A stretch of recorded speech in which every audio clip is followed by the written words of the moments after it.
उम्र के 3 बच्चों ने ऊपर दिए गए चित्र बनाए हैं। खाली बक्से में आप अपना चित्र बनाइए। क्या आप चित्र अन्य 3 चित्रों जैसा ही है?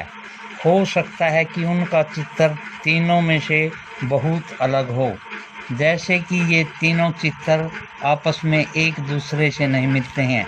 ऐसा इसलिए है कि इस सब का चित्रकारी करने का अलग-अलग एक तरीका होता है।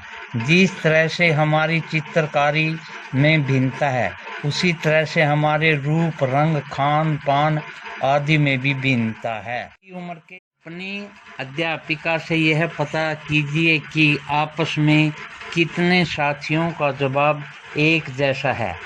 क्या कक्षा में कोई ऐसा साथी भी है जिनकी सूची आपकी सूची से हूबहू मिलती है? शायद नहीं। हालांकि ऐसा होगा कि कई साथियों में कुछ जवाब आपके जवाबों से मिलते जुलते होंगे। कितने साथियों को आप जैसे किताब पढ़ना पसंद है? आपकी कक्षा के विद्यार्थियों में कुल मिलाकर कितनी भाषाएं बोलते हैं? और इससे अब आपको यह अंदाज़ा लग गया होगा कि कई मामलों में आप अपने साथियों की तरह हैं और कई मामलों में आप उनसे बिल्कुल भिन्न हैं। दोस्ती करना। क्या ऐसे इंसानों से दोस्ती करना आपके लिए आसान होगा जो आपसे भिन्न हैं?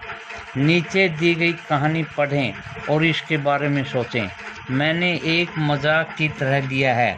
मजाक जो कि फटे पुराने कपड़े पहने और छोटे से लड़के के लिए था, जो जनपथ की भीड़-भाड़ वाले चौराहे की लाल बत्ती पर अखबार बेचता था। मैं जब भी वहाँ से साइकिल से गुजरता तो वह अंग्रेजी अखबार हाथ में लहराते हुए मेरे पीछे भागता और उस दिन की ये सुर्खियों को हिंदी अंग्रेजी में मिले जुले शब्दों को चिल्लाकर सुनाता रहता। इस बार मैं पटरी के सहारे रुका और मैंने उनसे हिंदी का अखबार मांगा। उसका मुंह खुला का खुला रह गया।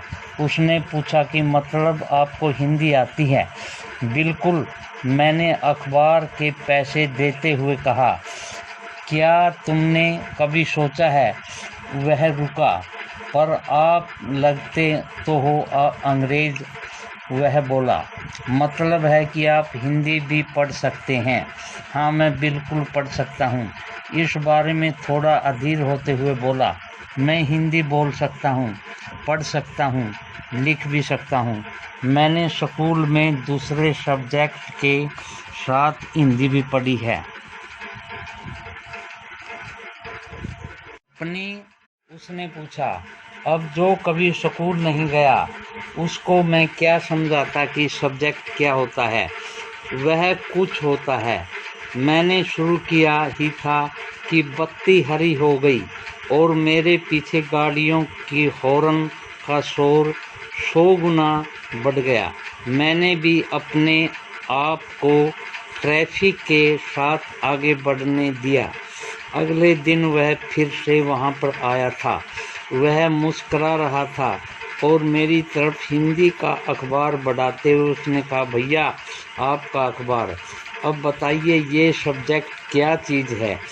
अंग्रेजी का यह शब्द उसकी ज़ुबान पर अजीब लग रहा था। ऐसा लगता था मानो अंग्रेजी में सब्जेक्ट शब्द का जो दूसरा अर्थ है प्रजा, उस अर्थ में वह उसका प्रयोग कर रहा था। ओह, यह सब कुछ पढ़ाई लिखाई से संबंधित है, मैंने कहा। उसके बाद क्योंकि बत्ती लाल हो गई थी तो मैंने पूछा, तुम कभी स्कूल गए हो? कभी नहीं, उसने जवाब दिया। फिर बात बढ़ाते हुए उसने गर्व से कहा, मैं जब इतना ऊंचा था तो तभी से मैंने काम करना शुरू कर दिया था। उसने मेरी साइकिल की गद्दी के बराबर अपने आप को नापा। पहले मेरी माँ मेरे साथ आती थी, लेकिन अब मैं अकेला ही कर लेता हूँ। अभी तुम्हारी माँ कहाँ है? मैंने पूछा। पर तब तक बत्ती हरी हो गई थी। मैं चल पड़ा और मैंने अपने पीछे कवि से चिल्लाते हुए सुना, वह मेरठ में है, और उसके साथ बाकी ट्रैफिक के शोरगुल में डूब गया। मेरा नाम समीर है। अगले दिन कहा, बड़े शर्माते हुए मेरा नाम पूछा। आपका नाम? यह तो बड़े आश्चर्य की बात थी। मेरी साइकिल डगमगाई। मेरा नाम भी समीर है, मैंने बताया। क्या आपकी आंखें एकदम चमक उठी? हाँ, मैंने मुस्कुराते हुए कहा। तुम्हें पता है समीर का अर्थ क्या होता है? हवा या पवन। और पवन पुत्र कौन है जानते हो? हनुमान, है न? तो अब तो आप समीर एक और समीर दो हो गए हैं। उसने खूब खुश होते हुए कहा। हाँ ठीक है। मैंने जब दिया और अपना हाथ आगे बढ़ाया। हाथ मिलाओ समीर दो। उसका छोटा सा हाथ मेरे हाथ में एक नन्ही चिड़िया की तरह समा गया। मैं साइकिल चलाकर आगे बढ़ चुका था, पर उसके हाथ की गर्माहट अब तक महसूस कर रहा था। अगले दिन उसके चचेरे पर उसकी चिर परिचित मुस्कान नहीं थी चेहरे पर। मेरठ में बड़ा गड़बड़ हो गई थी।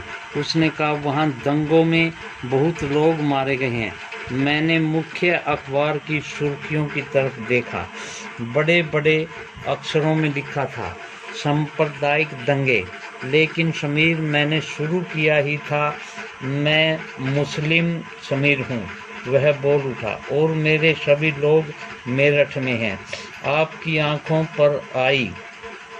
उसकी आंखें भर आई जब मैंने उसके कंधे पर हाथ रखा। उसने नजर ऊपर नहीं उठाई। उसने पूछा,